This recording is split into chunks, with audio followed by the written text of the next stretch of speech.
Okay. 3, 2. Hi there, we're the Smarts. We're van owners, sunset chasers, Waffle House seekers, and travel enthusiasts.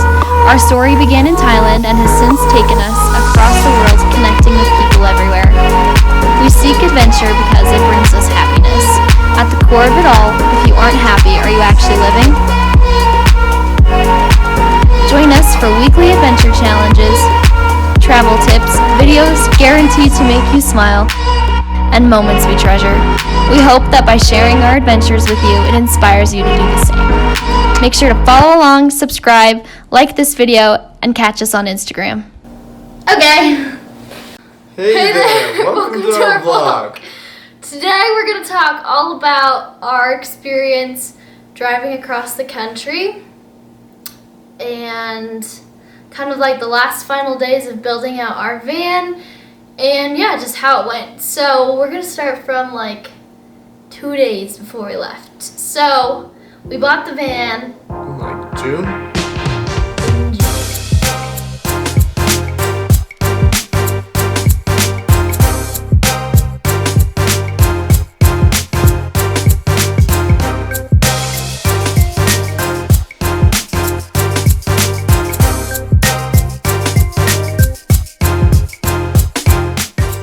And took all the way up to like mid-December before we were like finished, to the point that it's at now, which still technically isn't finished. It took yeah, a long time. It took a lot longer than we thought it was going to. And our plan was just to leave sometime in December with enough time to drive across the country and then end up in Utah to go and be with my family for Christmas. So we kind of had a deadline, but we also didn't have a deadline. And then all of a sudden it was like a couple days before we like really needed to go, and we were not close to being done. It was probably like 2 days before and we still didn't have the walls all the way done, the front done. Oh, the panels on the door weren't done. The seat belts weren't on. the electrical wasn't done. Pretty much nothing was done. Like everything was started, but was like very much a work in progress. So we spent 2 days from dawn till dusk, past dusk, in the dark, working in the snow to get it to a point where we could leave and drive across the country. Thankfully, we had friends, BJ and Hayden, who helped us, but we were able to finish the walls, the ceiling. We put like a top shelf above our heads, like where we're driving. We finished that. The electrical we finished. The walls got put back together. Seat belts are on. Yeah, so now it's pretty much like a shell all the way around. Like everything's finished, and then we can just add anything we want. If we want to add shelves, if we want to add like storage, or like a kitchen even, we can add all that stuff. Right now we pretty much have a bed and all the electrical's done. So we have like outlets to our solar panels. We have that one shelf above our heads. And it's all covered in wood, so it looks good. Yeah.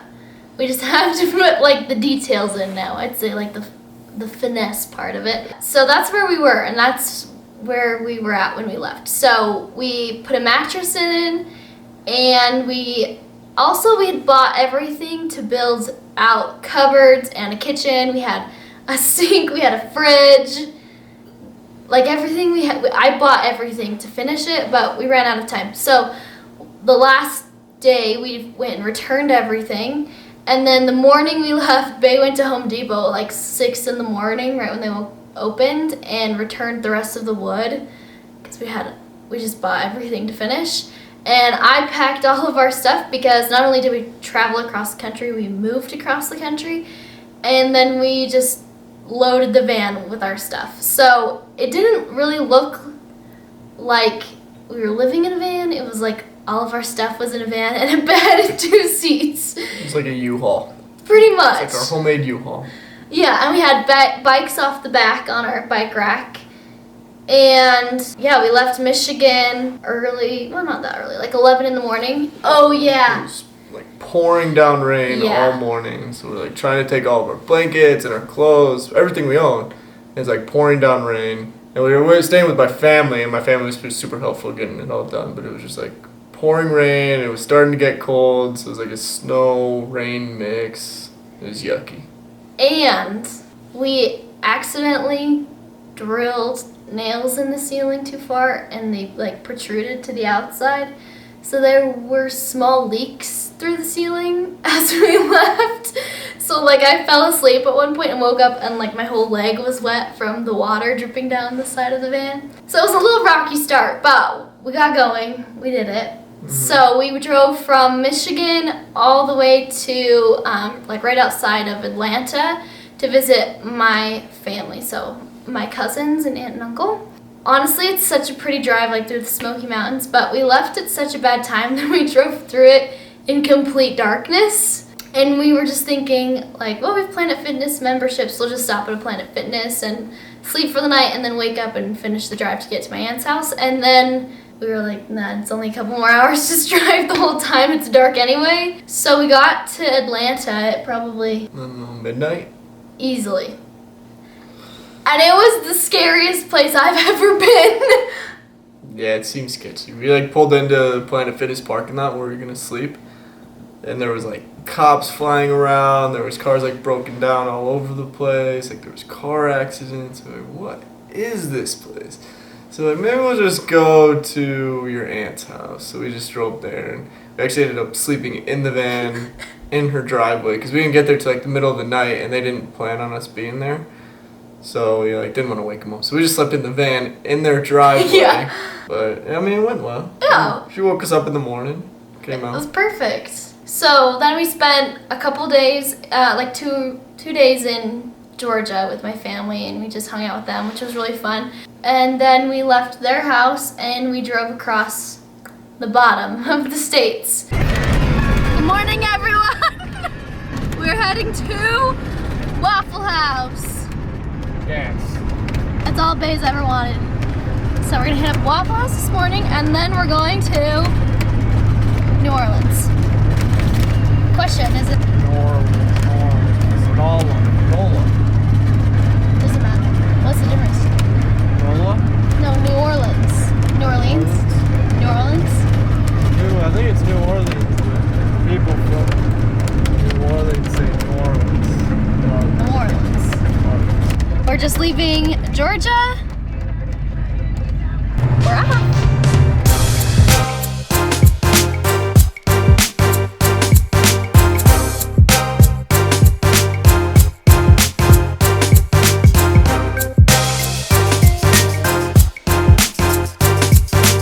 Bay's always wanted to go to New Orleans, so we kind of added it as like a must stop.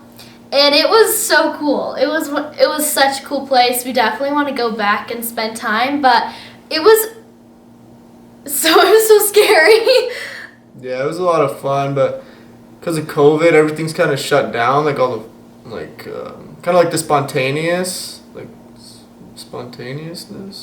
of New Orleans was like all kind of shut down. Like the random live music and all the bands in the restaurants and stuff.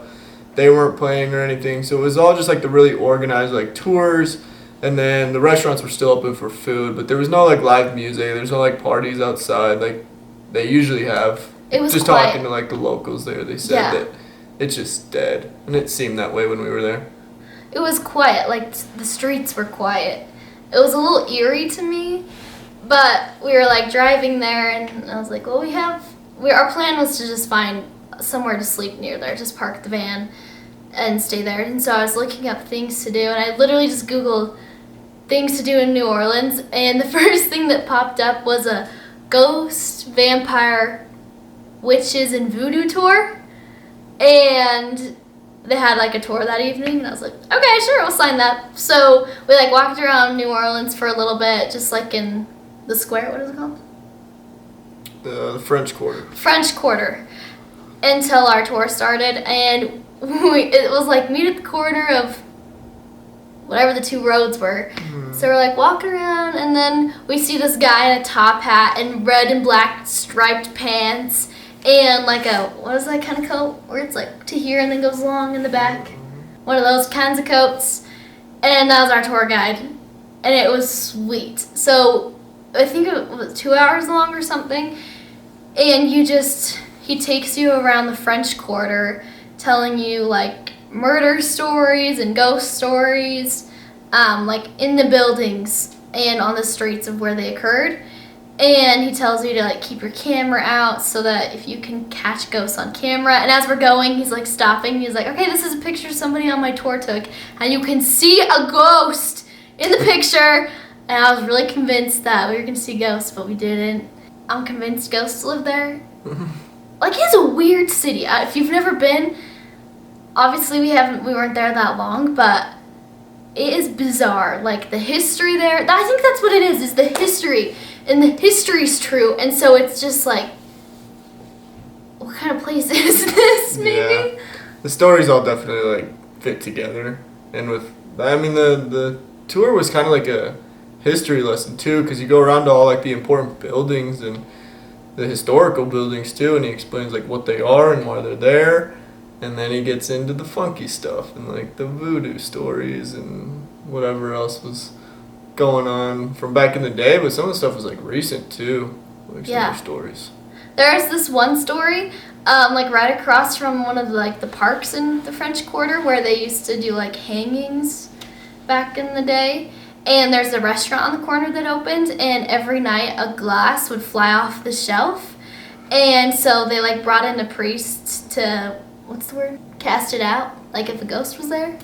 Pray it, bless the building maybe. And the priest was like, all you have to do is like recognize the ghosts that live here. So they have a table that stays empty with bread and wine on it every day for the ghosts. And since they put the table out, they haven't had any weird ghost accidents or like glasses fly off the shelves. And you can actually pay, I think our tour guide said it was like $150 to eat at that table, which was kind of crazy, but you can like see it from the outside. So just crazy things like that where they like really, everyone believes in ghosts, but they like, I don't feel like they're scared of them. It's like they're like a part of just what happens, and so you just do what you can to just live your life and be respectful of them. But at one point, he like asked a homeless guy. Oh, I asked him if he had seen any ghosts lately. And he was like, every day of my life, brother. So then we asked our tour guide, we're like, okay, well, we have a van, we just want to sleep here. And he's like, well, I'd avoid these streets. Don't walk on these streets alone. Walk in the middle of the streets so nobody can jump you on the side. And so then I started kind of like freaking out. I was like, this is a little dangerous. But he was like, you could park outside on my street. You'd probably be safe. We finished our tour, and he walked us back to where we started. And we went and got dinner at Acme, which is an oyster place. Scale of 1 to 10, how good were the oysters? So good. A 10. Her uncle recommended it, so when we went there, we're like, well, we gotta eat at Acme. And so we went there, and the food was insane. We actually had to stand outside and wait for a while, and it was like in the 40s, and this was so like cold. The first time it was getting cold, so we were like freezing standing outside, but there was a bunch of people waiting. I was like, well, it's gotta be worth it. So we waited, and we got, I can't remember what we got. I think we got gumbo and oysters. Maybe some stew or something. Oh, shrimp tempura. Oh, yeah. And it was so good. Like, one of the best meals. Okay. First bite. How do you No, I can't take a bite. It's too hot. How do you eat an oyster? You wait for it to cool down. I've ever had. I don't like oysters. If you like oysters. It's nasty. It was incredible. Yeah. And the bread that came with the oysters, that was really good. And I like the shrimp, and I think we got French fries. But it was just cool, and you like pay by the pound for your oysters. It was an experience. And then we just decided to leave New Orleans and just drive for a couple hours until like a rest stop and just sleep the night there. So we didn't sleep in New Orleans, just try to be safer. So we drove for a couple hours, and then we ended up at a Love's truck stop, which I feel like Love's truck stops are like gold stars all around. Yeah, they're pretty great. Good morning. We're at Love's gas station. Today, the plan is drive to Austin, Texas, meet up with some friends, eat some tacos, and stay there, and then just keep going. So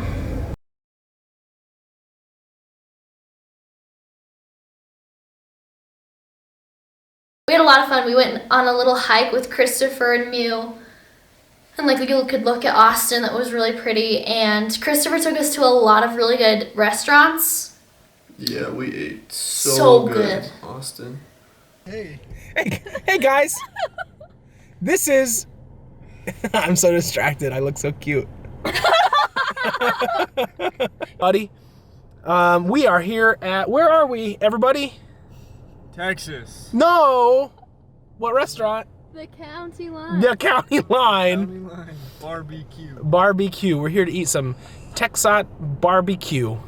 I don't know. I'm just trying to think of things that happened. We went to Torchy's. We went to Torchy's last... Oh, is that the last... Okay, yeah. We went to Torchy's Tacos last night, and it lived up to the Smart's expectations. Partially because one of them, or maybe both, have been there before. So we're waiting outside the County Line. It's not actually open yet, but we're just chilling here, waiting for it to open. We're gonna have some dang good barbecue. You. Who am I? Yeah. How do we know you? I'm Christopher. I am the Smart's best friend. What was that for? Bay and I were companions, and it was the best of times. And it was the best of times, really. No, what the hell can you say that? This is the Smart's vlog. Signing out. Everything, like when people do it. Yeah, I remember watching Yeah. so good. Oh, it was so good. The homemade bread was so good.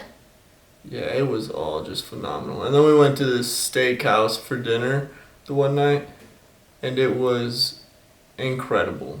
We got pork chops, which doesn't sound like a delectable, but it was just phenomenal. Like one of the best pieces of meat you'll ever eat.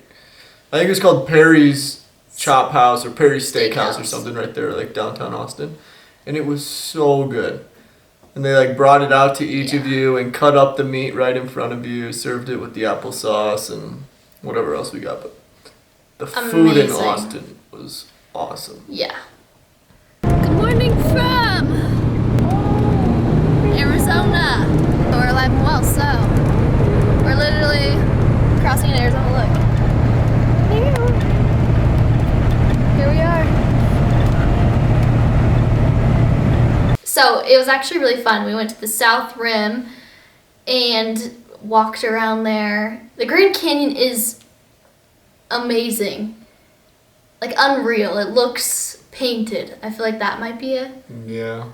It just looks like a green screen. It's crazy. It's so big and it's almost like incomprehensible, like how big it is, like how deep it goes and how wide it is. But when you're just standing there, you're in awe.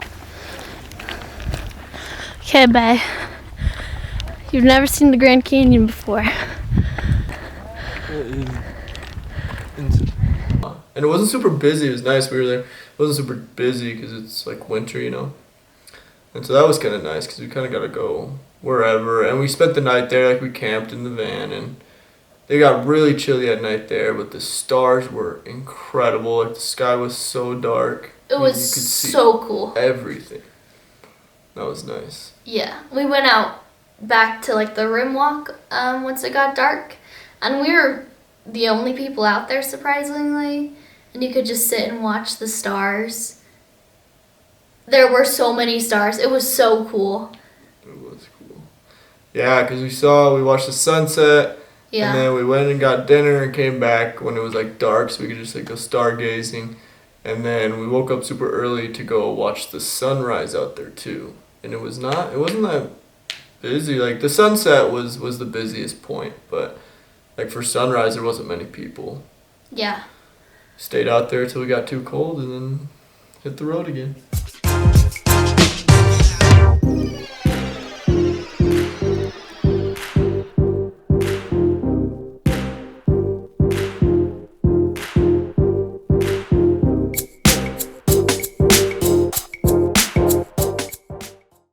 Yeah.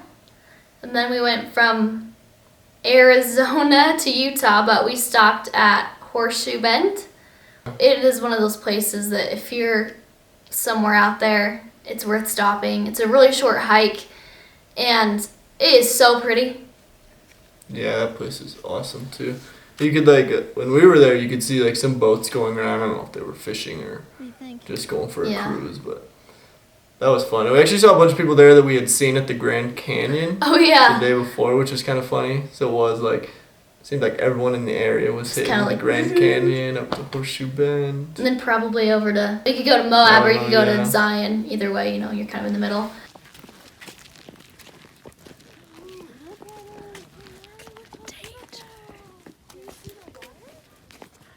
Whoa.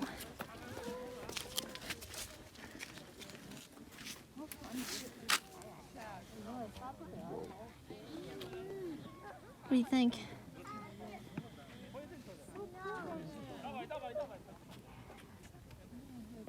And then we drove home to Utah, that's where I'm from, and we got to connect with my family, and then we left, I think, the next day for Mexico. But overall, the trip was really fun. It took us a week and a half, something like that. So not super, we weren't in any rush, we just kind of played it by ear. But the van did really good the whole way. We didn't have any problems. We fixed the leak once we got to Georgia. Yeah, if you have any questions about places to stop that we were at, we'll put some descriptions below of the places we stopped at. But let us know what you think. Comment below where you would want to go with us, where your favorite stop would have been, and we're just gonna do this every week. Also, if you've been to any of those places, like New Orleans or Austin, Yeah. or like even like Utah, like the Salt Lake area, and like there's something there that we missed that we should do, let us know. Because we want to go back to all those places. Yeah, we do. We are game to go anywhere. In our van, flying. Sometimes we do that. Yeah, we do, actually. But yeah, comment below places that we must go to, must-see stops that we need to go back and check out again. Subscribe if you liked this, because we'll do it every week. We'll just share fun things every week. Let us know where you're from, too. Maybe we'll come make a trip to find you, because internet friends are fun. Follow us on Instagram if you haven't done that already. Our handle is @DaddyBuckTheVan. We post there weekly, and we'll keep you updated with our travel schedules and fun things we plan to do. Rock!